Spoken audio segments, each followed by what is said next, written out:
இன்னைக்கு நம்ம பார்க்கக்கூடிய திரை விமர்சனம் ஆர்யா நடிப்பில் வெளியிருந்திருக்கக்கூடிய அனந்தன் காடு. இந்த படம் எப்படி இருக்குது அப்படிங்கிறத பார்த்துடலாம். 1980-90 நடக்கக்கூடிய ஒரு சம்பவமாக இந்த படம் எடுத்திருக்காங்க. இலங்கை இராணுவத்திற்கும் அங்குள்ள தமிழர்களுக்கும் நடக்கக்கூடிய ஒரு போர். இந்த போரில் ஆர்யா தன்னுடைய குடும்பங்களை இழந்து தனிமையாகிறாரு. அது மட்டும் இல்லாமல் இந்தியாவுக்கு தலைமறைவாகவும் வராரு. அப்போ இந்தியாவுக்கு வந்தோன்னா அவருக்கு யார் அடைக்கலம் கொடுக்குறாங்க அப்படின்னு பார்த்தா, கேரளாவில் இருக்கக்கூடிய பிரபலமான ஒரு வில்லன், பிரபலமான ஒரு ப்ரொஃபஷனல் அஃபீஷியலாக இருக்கக்கூடியவங்களுக்கு அவங்க யாரை என்ன சொல்கிறாங்களோ அவங்கள போட்டு தள்ளுறது தான் அந்த வில்லனுடைய வேலை. ஸோ அவர் ஆர்யாவுக்கு அடைக்கலம் கொடுக்குறாரு. அப்படி அடைக்கலம் கொடுக்கும்போது இந்த கதை எப்படி ட்ராவல் ஆகுது அப்படிங்கிறது தான் இந்த படத்தினுடைய ஸ்டோரி. இந்த படத்தை பொறுத்த வரையிலும் பார்த்தீங்க அப்படின்னா, இலங்கை இராணுவம் பயிற்சி எடுத்து இருக்கக்கூடிய ஒரு இராணுவமாக இருப்பாங்க.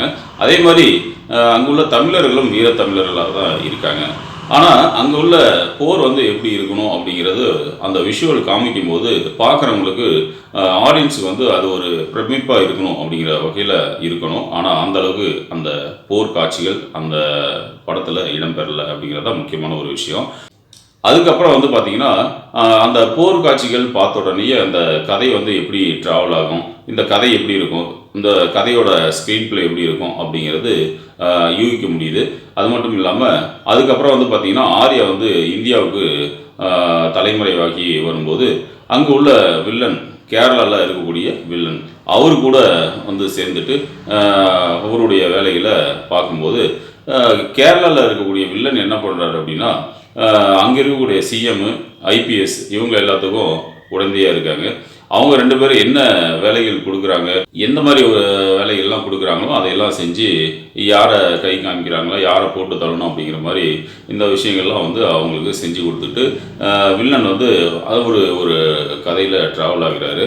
ஸோ இது எல்லாமே பார்த்தீங்க அப்படின்னா, ஒரு சிஎம்மும் ஒரு ஐபிஎஸ் அதிகாரிகள் எல்லாம் எப்படி ஒரு வரும்போதும் சரி, அவங்களுடைய சந்திப்பும் எப்படி இருக்கணும் அப்படிங்கிறது எல்லாருக்கும் தெரிஞ்ச ஒரு விஷயம். ஸோ அந்தளவுக்கு இந்த படத்தில் அது காமிக்கலை. சும்மா போகிற போக்கில் வர மாதிரி போகிற மாதிரி அப்படியே பேசிக்கிட்டு சாதாரணமாக ஒரு மனிதர்களை சந்திக்கக்கூடிய ஒரு காட்சிகளாக தான் அமைக்கப்பட்டிருக்கு அப்படிங்கிறத சொல்லலாம் இந்த படத்தில். அந்தளவுக்கு இந்த கதைகளும் இந்த கதையில் இருக்கக்கூடிய ஸ்க்ரீன் பிளே உகந்ததா இல்லை அப்படிங்கிறது தான் உண்மையான ஒரு விஷயம். ஸோ இந்த படத்தை பொறுத்த வரையிலும் பார்த்தீங்கன்னா, ஆர்யாவுடைய நடிப்பு ரொம்ப நல்லா இருக்குது அப்படின்னு சொல்லலாம். ஸோ அவருடைய கேரக்டர் இந்த படத்துக்கு கொஞ்சம் நல்லா இருக்குது. அதை தவிர இந்த படத்தில் பார்த்தீங்கன்னா, வில்லன் ஒரு பிரபலமான ஒரு வில்லன் அப்படிங்கிற காமிச்சிக்கிறாங்க. பட் ஆனால் அந்தளவுக்கு வில்லனுடைய கேரக்டர் இந்த கதைக்கு சப்போர்ட்டாக இல்லை அப்படின்னு தான் சொல்ல முடியும்.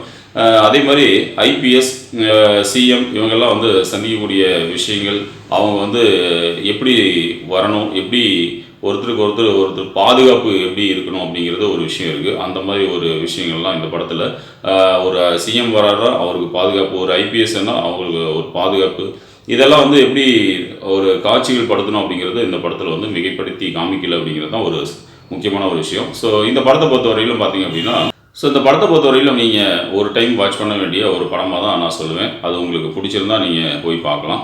ஸோ இந்த படத்தை கதையில் பார்த்தீங்கன்னா, ஸ்க்ரீன் பிளேயில் இன்னும் கவனம் செலுத்திருக்கலாம். ஸ்க்ரீன் பிளே இந்த படத்துக்கு அந்த அளவுக்கு சப்போர்ட் ஆகலை. இசை ஓரளவுக்கு பரவாயில்ல. சினிமாட்டோகிராஃபிங்கிறது மிக முக்கியமான ஒரு விஷயம். அதுவும் பார்த்தீங்கன்னா இந்த படத்துக்கு மிகவும் முக்கியத்துவம் வாய்ந்ததாக இல்லை அப்படின்னு தான் சொல்ல முடியும். பழைய பட காட்சிகள்லாம் எடுத்து இந்த படத்தில் சினிமாட்டோகிராஃபியாக பண்ணியிருக்கலாம் அப்படிங்கிற மாதிரி நினச்சி பண்ணியிருக்காங்க. பட் ஆனால் அந்தளவுக்கு இந்த படத்துக்கு கதைக்கும் செட் ஆகலை அப்படின்னு தான் சொல்ல முடியும். ஸோ அதனால் இந்த படத்தை நீங்கள் பார்க்க விருப்பம் தான் தேட்டரில் போய் பார்க்கலாம். ஒரு டைம் வாட்ச் பண்ண வேண்டிய படம் தான். பட் என்னை பொறுத்தவரை இந்த படம் கதை, திரைக்கதை இதையெல்லாம் கோட்டை விட்டுருக்காங்க அப்படின்னு தான் சொல்ல முடியும். மீண்டும் அடுத்த ஒரு வீடியோவில் நம்ம சந்திப்போம். நன்றி.